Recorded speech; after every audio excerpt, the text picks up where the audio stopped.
Britain की हवा निकल गई है।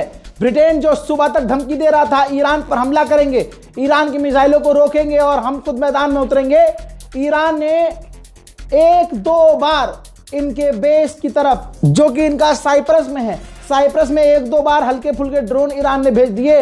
ब्रिटेन की हवा निकल गई है। ब्रिटेन के प्रधानमंत्री ने देखिए संसद में कहा है कि हम इजराइल और अमेरिका के हमलों को ज्वाइन नहीं करेंगे, यानी ईरान के ऊपर जो अमेरिका इजराइल हमला कर रहे हैं, हम इजराइल और अमेरिका के साथ मिलकर ईरान पर हमला नहीं करेंगे। और हमने जो अपना बेस अमेरिका को दिया है इस्तेमाल करने के लिए, वो ईरान पर हमला करने के लिए नहीं दिया है।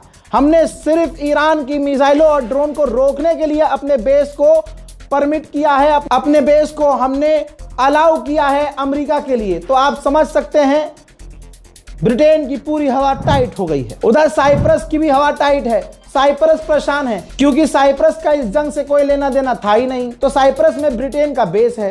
अब साइप्रस ने ब्रिटेन से गारंटी मांगी है कि आप मुझे गारंटी दीजिए, आप हमें ये लिखित में गारंटी दीजिए कि आप हमारे देश में मौजूद जो हमने आपको बेस दिया है उसका बेस आप सिर्फ इंसानियत के लिए, ह्यूमैनिटेरियन के लिए करेंगे।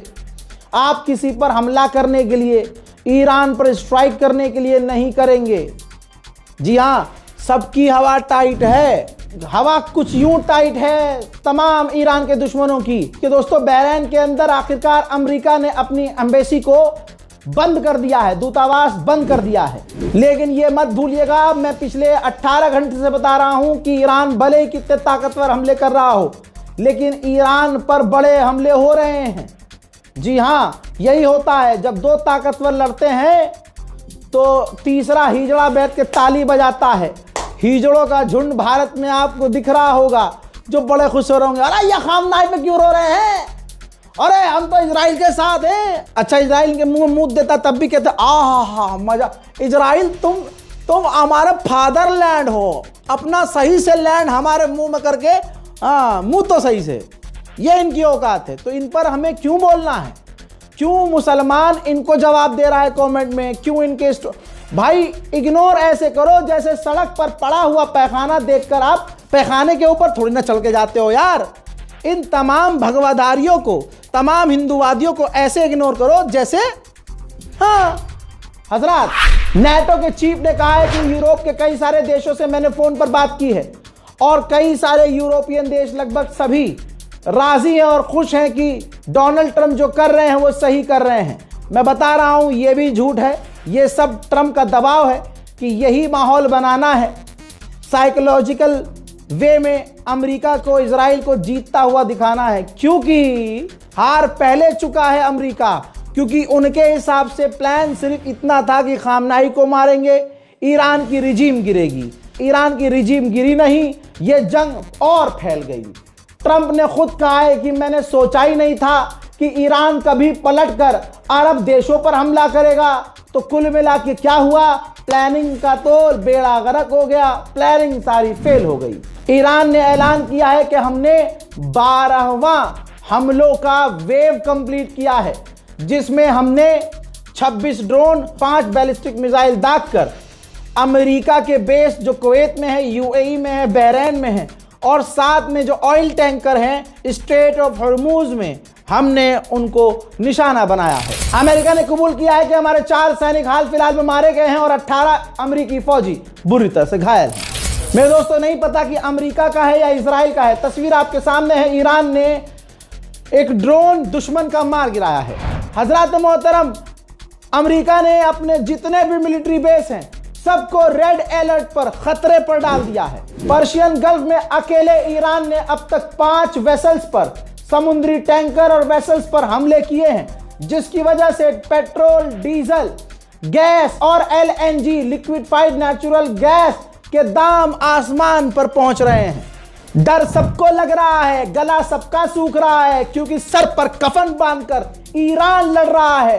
नेटो के चीफ ने कहा है कि हमारा कोई इरादा नहीं है, देख लीजिए लिखा है, हमारा कोई इरादा नहीं है कि इस जंग में हम कूदें। यानी नेटो ने भी कह दिया है कि भैया इजराइल तुम खुद लड़ो, पापा अमेरिका तुम, हम नहीं है भाई, हम तो नहीं है। फ्रांस के राष्ट्रपति के बारे में बता दूं, फ्रांस का राष्ट्रपति इमैनुअल मैक्रोन इस वक्त अपने तमाम डिफेंस सेक्रेटरी और डिफेंस मिनिस्टर के साथ, कमांडर के साथ इमरजेंसी मीटिंग कर रहा है। और इजराइल की तो इतनी फटी पड़ी है कि यहूदियों का कोई त्यौहार आने वाला है तो इजराइल ने पहले ही बैन कर दिया है कि इस त्यौहार में इजराइल के लोग इजराइल में ही इकट्ठा नहीं हो सकते। वो भी छोड़िए, जो बेसमेंट है, अंडरग्राउंड जो बंकर्स हैं, उसमें भी यहूदी इकट्ठा नहीं हो सकते। मेरे दोस्तों, अमेरिका की एक बहरैन के अंदर बिल्डिंग थी, तस्वीर ये है, बस दिखाना ही काफ़ी है। हाल क्या हुआ है देख लीजिए। जो कहते थे कि भाई हमारे एयर डिफेंस सिस्टम बहुत तगड़े हैं, जो अरब अमेरिका के एयर डिफेंस सिस्टम पे फुदक रहे थे, रिजल्ट आपके सामने है। बहरैन लगातार ईरान के ड्रोन को इंटरसेप्ट भी कर रहा है, वो भी देख लीजिए।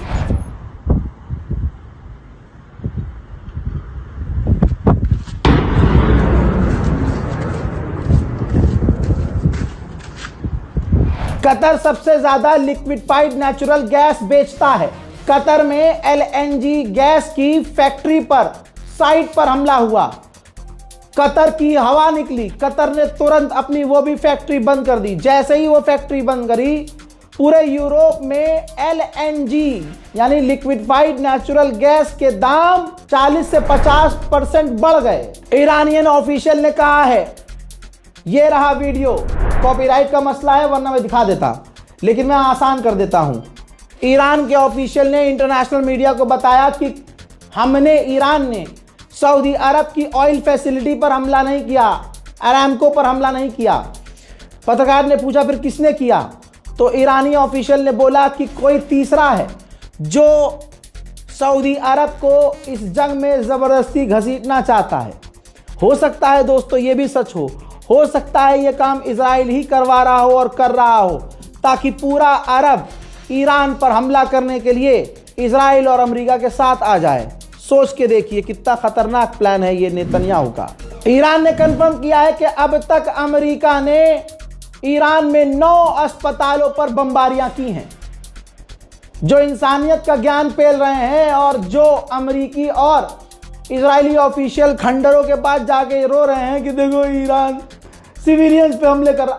असलियत में अमेरिका और इजराइल अभी से नहीं, इराक वॉर, अफगानिस्तान वॉर, आप जहां भी अमेरिका का रिकॉर्ड उठा के देखेंगे, अमेरिका ने नरसंहार किया है। ईरानियन ऑफिशियल ने कहा कि अगर हमारे साथी पड़ोसी देश चाहते हैं कि उन पर हमले बंद हो जाएं, तो वो अपने अंदर, अपने देश में मौजूद अमेरिका के बेसिस को बंद कर दें, वरना हमारे पास लीगल राइट है कि हम उन पर हमला करें। सुनिए।